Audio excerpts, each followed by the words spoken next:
Welcome to Northlandia, a place to bring your curiosity, because here you will find curiosities. I'm Dan Williamson with the Duluth News Tribune, filling in for Wyatt Buckner, and I will be your guide as we discover unique and fascinating stories here in the Northland. Here we celebrate the region's distinctive people, places, and history.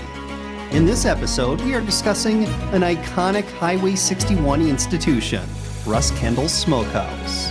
Using a traditional hot smoking process, the Knife River business goes through 1,200 pounds of fish a day. It's a tourist destination in the summer, and in the colder months, locals remain loyal. Let's venture forth into Northlandia. Joining us is News Tribune arts and entertainment reporter Jay Gabler. Jay, welcome. Thanks, Dan. Glad to be here. Glad to have you. Hey, what gave you the idea to report a Northlandia feature on Russ Kendall's Smokehouse? Well, our Northlandia team was talking about different story ideas for upcoming features, and I pointed out that I had recently interviewed author Arnold R. Alanen about his new book called The Scenic Route. It's a history of the North Shore going all the way up from Duluth to Grand Portage. And I said, boy, just about every entry in that book could be a Northlandia. And that reminded me of all the incredible and interesting businesses and institutions and landmarks up there along historic Highway 61 that we could delve more deeply into. And, one of the most famous, certainly most beloved spots on Highway 61 is Russ Kendall's Smokehouse and Knife River. And so I was glad to have the chance to get up there with you, Dan, and with photographer Clint Austin just recently. Absolutely. We had a blast. That was just so much fun from my standpoint of never having been inside there. I know Clint had been up there many times, and I just know we had a great time getting a tour and getting to meet Gordy and the family members, and just what a great way to spend a day. Yeah, they're very kind, very welcoming, and showed us the whole operation. So in your opinion, how does this fit into the Northlandia theme? Well, I think for one, it is a business that is all about its location on the shores of Lake Superior. I love being in Minnesota, whether we're talking about the Northland or other parts of the state. And I love the access to the many lakes and waterways we have here. And I love to eat fish here in Minnesota. But I long ago stopped taking for granted that any fish served in Minnesota would necessarily come from a lake in or near Minnesota, just because climate change, stocks are changing, restrictions are changing. I just often assume, well, this probably was imported from somewhere, even if it is the kind of fish that you could theoretically fish in Minnesota. But I'll tell you, go to Russ Kendall's Smokehouse, and most of what they sell is pulled right from Lake Superior, not necessarily right there at Knife River, a lot of it from the South Shore, but from Lake Superior, smoked right in back there and sold right on the counter. That is about as local as you can get, and is really a living link back to the history of the entire North Shore, but particularly Knife River, which has long been known as a big commercial fishing community. So it's really cool to be able to go and know that you are really participating in 2 centuries plus of history in that part of the Northland, right along the North Shore. Well, let's walk through the family history, because perhaps confusingly, Russ Kendall was not the founder. That's right. As Clint pointed out, the Kendall name is all over Knife River. The Kendalls have been big parts of that community since way back at the beginning of the 20th century. The people who founded the business were couple W.T. and Anna Brandt Kendall. They moved to the area from the UP in 1908. W.T. worked in railroading for a while, and then in 1924, they opened a grocery store. So initially, fish was just part of what they sold, part of what they did, smoking and selling fish. It was a grocery store. There was a bar. There was entertainment happening. They ran for a while a business that would rent boats and would do excursions. So they had all sorts of stuff that they did there in Knife River. Russ Kendall then was one of the couple's children, and Russ Kendall's job, among other things, was to drive the delivery truck. So he would drive up and down not just the North Shore, but all the way down as far south as the Twin Cities, delivering this delicious fish they were producing up there in Knife River. And so Russ Kendall, for a lot of Minnesota, really became the face of the business. That was who they knew. It was Russ who drove the truck. And what does he sell you? Fish. And so then in the wake of his parents' death, then Russ became owner of the business, and it was renamed Russ Kendall's Smoked Fish to highlight, okay, here's the guy you know is Russ, and what do you buy here? smoked fish. So at that point, the business really started to pivot from being sort of this multi-pronged venue to being much more specifically focused on smoked fish. So Dan, you and I and Clint met Gordy Olson. So Gordy is married to Christy, who is one of Russ's kids. So Russ would have been Gordy's father-in-law. So Gordy and Christy now own and run the business, and their family includes their son Cody Olson, who we also talked with and is also part of the business now as part of the fourth generation family ownership. Yeah, so a little confusing in that Russ Kendall was not the founder, and the current owners, although they are descendants of the founder who was a Kendall, are Olsons. Wow. So yeah, complicated, but definitely a wonderful family history. And Gordy told us about that pivot from being a bar and gathering space to really being a fish business. The bar, up until probably the early 70s, actually brought in more revenue than the fish business. And then it kind of flip-flopped after that point. And it really kind of, the bars got to be a little bit harder because people spend a lot most of their time on phones now, where when in Knife River, when they had 3 or 4 bars here, it wasn't because everybody was alcoholics, so it was a social gathering place. Now people do it electronically or digitally, so there's less importance to that kind of thing. Jay, what do people experience when they visit Russ Kendall's, and what goes on behind the scenes?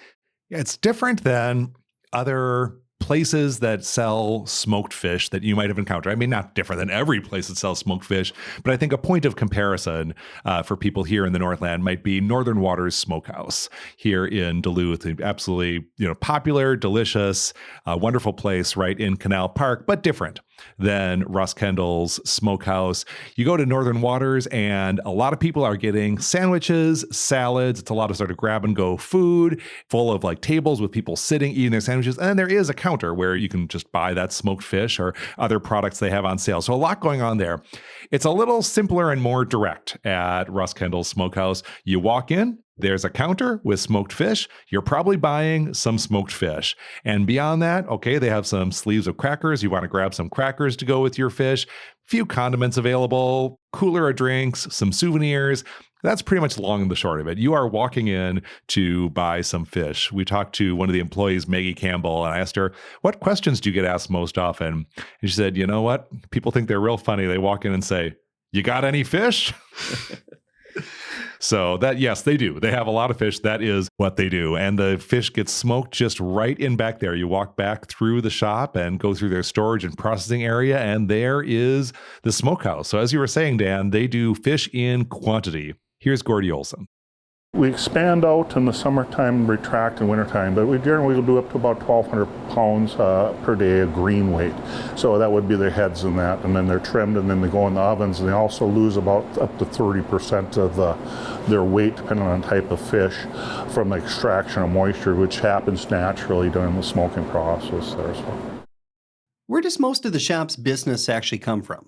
Yeah, as you were alluding, Dan, this is a place that has a really nice balance of tourist traffic and then locals who sustain it year round. I know sometimes here in the Northland, especially as our tourist industry has really grown in the last half century, there can feel like there's a little town tourist tension where, there are tourist traps that the locals avoid, and there are places the locals know about that the tourists haven't discovered and the locals hope they don't. And that's inevitable anywhere with a big tourist industry. But Russ Kendall's is really a place where tourists love to come.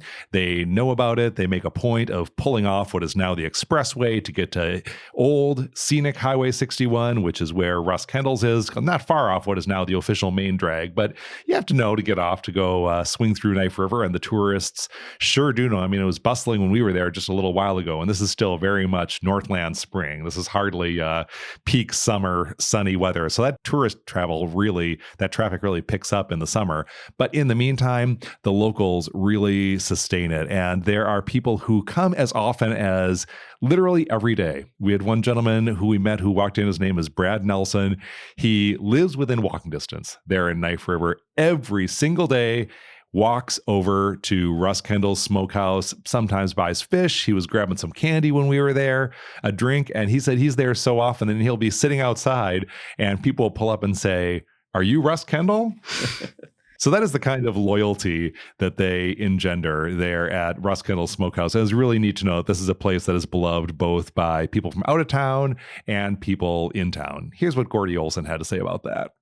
The root of our business is based on the local people and their support for us. And it's part of the culture of the smoked fish and fresh fish course there too, which we vacuum pack and the majority is sold frozen. Now it's just easier handling. But at any rate, without them, we wouldn't be in business. That's what provides our bread and butter, and it keeps our people employed and provided wages and their medical insurance and things like that. But then when we move into the summertime, of course, the tourist industry is extremely important. And that's where we I guess make the money for rebuilding after the fire, for instance, and maintenance of the building and the vehicles for bringing the fish and cheese and things like that in. But without the local support, we're nothing. Now, our audience may remember there was a fire in 2014. What happened with that? Yeah, it was an accidental fire. It was absolutely devastating. There's a lot of news coverage, and that was probably the last time. If people have not been to Knife River recently, they sort of casually pay attention to Northland news. That might be the last time they heard about Russ Kendall Smokehouse, and it seems like it was really hard to grapple with because a lot of the business, burned up, physically burned up. Not all of it, but a good portion of it, including the smokehouse itself, their ability to do, what sustains them. But they were able to rebound. Here's Gordy Olson saying what happened. In 2014, we had a fire here, and I work behind the scenes, and we do the smoking and things like that. I'm really not necessarily part of the upfront and then part of the community things, but we had a tremendous amount of support from the local community getting us back on our feet. They came in after the fire and helped us, all the gals and men and the women, clean up there. We got this part, the market, up and operating, and then we had another family there that owned a smokehouse, a hot smoke. It used to be Mel's Smokehouse, and they had it there, and they gifted us the use of that to do it in between times as we were rebuilding. So we were there for 2 years down at there. So the community support was just unbelievable. Now, there's a name mentioned there in passing, and shout out if you recognize the significance of that name, because that means you are an attentive reader and listener to our Northlandia features. Mel's Fish was a business in Knife River, another smoked fish business in Knife River, closed some time ago, but the building lives on as the subject of a previous Northlandia feature, Great Lakes Candy Kitchen. If you walk into Great Lakes Candy Kitchen, you are walking into what used to be Mel's Smokehouse, Mel's Fish, and they actually have chocolate and candy for display and for sale in the old fish cooler, and they even sell chocolate fish in tribute to the business's history as Mel's Fish. Well, how appropriate with Easter approaching. We're dropping Easter eggs in this podcast and talking about candy, too. Hey-o. How does the story of Russ Kendall's, Jay, speak to what's special about our Northland community? I mean, we just talked about how the community really rallied after that 2014 fire. You just get the sense that that was the kind of event that could have spelled the end for a business. But the community said, absolutely not. We are not going to let Russ Kendall's go down this way. And they did whatever it took to get the family and get the business back on its feet. So it really shows the community's solidarity and support that makes it, such a great place to live up here. But then also, as I said earlier, there are a lot of great places to live in this country and on the earth where there are similar senses of community and loyalty.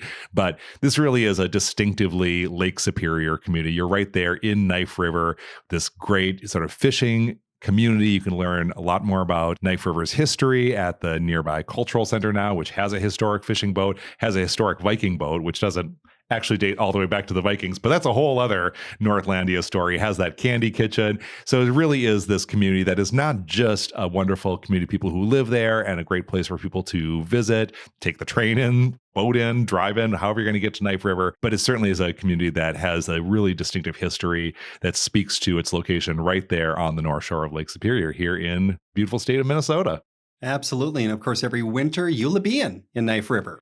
Jay, any recommendations for next time our listeners might be passing through Knife River, if they stop in perhaps and pick out fish? Yeah, we asked Gordy Olson. There are quite a few different types of fish on offer there. As I mentioned, a lot of fish that come from Lake Superior, but some fish that don't as well, salmon and other types of fish. So a lot of choices. And Gordy said, he doesn't really have a favorite. He explained what counts as his favorite on a given day. I change my mood from time to time. One fish I like a moisture one, or I like the one that's a little leaner the other time. But to be honest, usually what I find out is eating is a piece that got squished or doesn't look goofy and we can't resell it. That's basically my favorite. So for that day, if that makes any sense. I'm really not that picky, and any of it makes me happy, really. Well, there you go, right from Gordy's mouth. He's not picky about any of them. Yeah, I've never told anyone this before, Dan, but this is a true story I'm going to confide.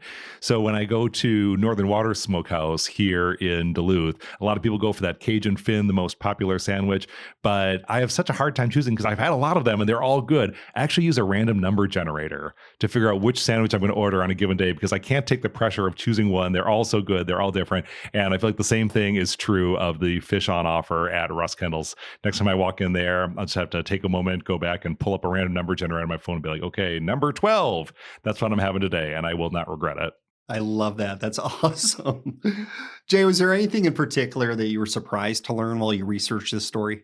Frankly, Dan, I was surprised at the sheer quantity of fish. I mean, 1,200 pounds a day. Now, granted, as Gordy explained, that is what it weighs before it gets sort of smoked and it's lighter at the end. But that is still an incredible quantity of fish, and they really move it through there. We saw the process. It was just fascinating to see the fish sort of being cut into pieces. It's thrown into that brine solution, comes out of the brine. We got to see the giant smoking ovens where the smoking process happens. Just really incredible to think of what an operation it is for, what's basically a small family business to move that amount of product every day and to do it with such incredible attention to quality. I knew it was a good place. We wouldn't have been writing about it if we thought it was, not a place that we'd recommend that people consider checking out. But it was really cool to see and experience that. And I certainly wouldn't have taken for granted that we would have had the opportunity to actually see the smoking process up close and personal, so to speak. Yeah, that was so memorable. That was, for me at least, the highlight, just having that access to be able to go back there and see point A, point B, point C. I mean, there was multiple different aspects that go into that. Just really fascinating for me. And of course, we'll have video to be able to show people that weren't able to accompany us to see what it actually looks like. Yeah, that's right, Dan. Your video camera got in even closer than I did with my own eyes. So I'll look forward to seeing the video. I'll see some details I'm sure that I missed even being there in person. Last question I have for you. What do you hope our readers take away from this story? As I was mentioning, this book, The Scenic Route, it's a great subject. The North Shore, Highway 61, going up from Duluth to Grand Portage. And something I learned reading that book and talking to the author is that Highway 61 historically had a little bit more of a Route 66 sort of tourist highway vibe than it does now. I think now when people drive up 61, they're really front of mind is the natural wonders. It's the beaches, the rocks, the mountains. They're going up to hike. They're going up to the parks. They're going up to see waterfalls. And that's wonderful. There's nothing at all wrong with that. And there's everything right with going up the North Shore to see the natural wonders. But I was really interested to learn that this area also has this history of human-made wonders. Now we talk about the Pantsless Voyager and some of the striking landmarks you still see along Highway 61, but reading that book really reminded me to take some time to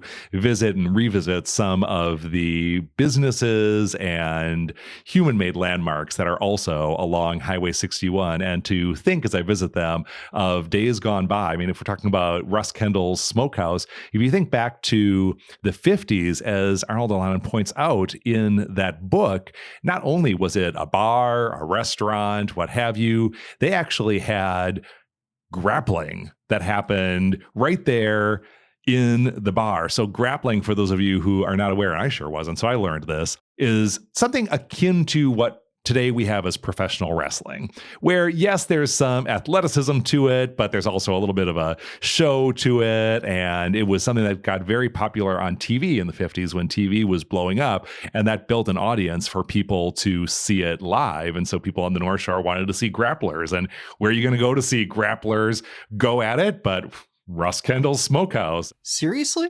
As Arlen Lannen said, it must have really smelled interesting in there. Once you've got this bar with fish smoking going, and then you've got the sweaty grapplers going at it. That was a whole era of North Shore history that I think is easy to forget. And it's fun to visit Russ Kendall's, even though now it's a much sort of simpler setup where you're just going in, you're getting your fish, and you're probably walking out to find a spot to sit and enjoy it on a picnic table or whatever. It's fun to think back to that era of Highway 61.